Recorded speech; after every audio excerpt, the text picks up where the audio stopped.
ఉమ్మడి పౌర స్మృతి బిల్లుకు అస్సాం రాష్ట్ర అసెంబ్లీ ఆమోదం. బిల్లును ఆమోదించిన రాష్ట్రంగా నిలిచిన అస్సాం.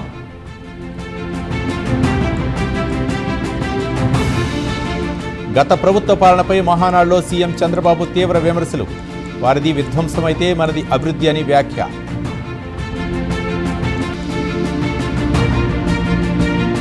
స్థానిక ఎన్నికలపై వైసీపీ అధినేత జగన్ ఫోకస్. ఎన్నికలకు సిద్ధం కావాలని పార్టీ శ్రేణులకు పిలుపు. విధ్వంసంతో డబ్బులు వసూలు చేయాలన్నదే బీఆర్ఎస్ ధ్యేయం. బాల్కా సుమన్ విధ్వంసకర వ్యాఖ్యలు దుర్మార్గమన్న బండి సంజయ్.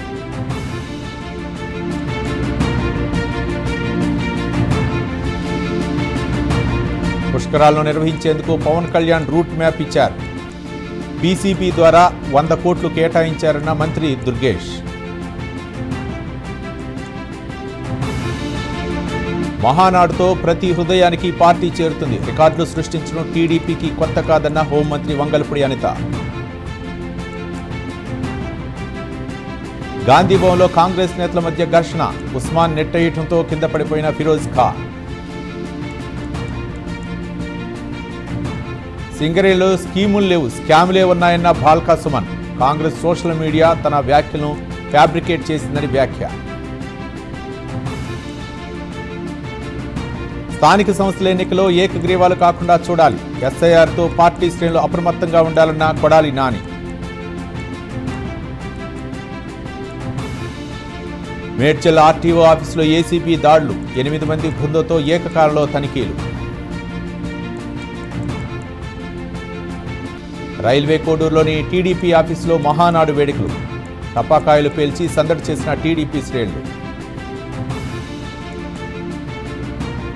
నెల్లూరు జిల్లా బోగోలు మండలం సముద్ర తీరంలో విషాదం. సముద్రంలో ఫైబర్ బోట్ తిరగబడటం, 2 మృతి.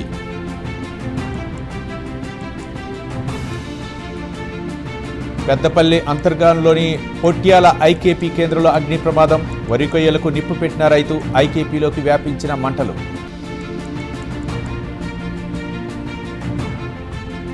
కడప జిల్లా కాజీపేటలో అమానుషం. బాలికపై అత్యాచారం చేసిన 19 ఏళ్ల యువకుడు.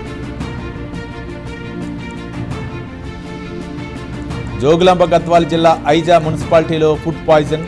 పానీపూరి తిని 15 మంది చిన్నారులు తీవ్ర అస్వస్థత.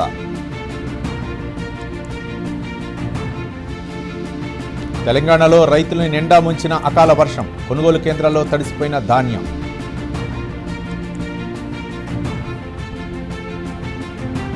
అంబర్పేటలో ఇంధన ధరలు తగ్గించాలని సిపిఎం నిరసన. దున్నపోతుకు ఆటోను కట్టి వినూత్న ప్రదర్శన. భూపాలపల్లి జిల్లాలో కొనసాగుతున్న బీజేపీ నేతల పర్యటన.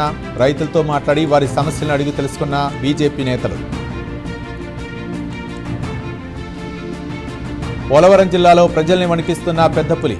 భయం గుప్పుట్లోనే రాజవోమంగి మండల గిరిజన ప్రజలు. ఢిల్లీలో ప్రధాని కలిసిన సీఎం విజయ్. తమిళనాడుకు చెందిన పలు అంశాలపై చర్చ.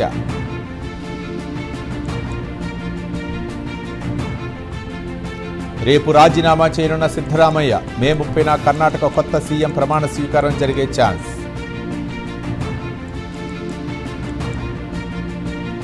ఎండల తీవ్రత వేళ ప్రధాని కీలక సూచనలు. నిత్యం తగినంత నీరు తాగాలన్న మోదీ సూచన.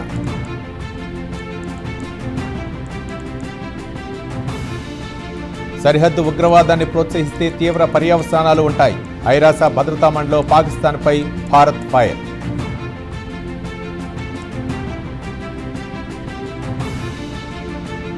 ఓటరు జాబితాలో పేరు లేకపోతే పౌరసత్వం పోయినట్లు కాదు. ఈసీ పరిధి కేవలం ఎన్నికల వరకేనని సుప్రీంకోర్టు స్పష్టీకరణ. నష్టాల్లో ముగిసిన స్టాక్ మార్కెట్ సూచీలు. 6.55 పాయింట్ల నష్టంతో ముగిసిన నిఫ్టీ.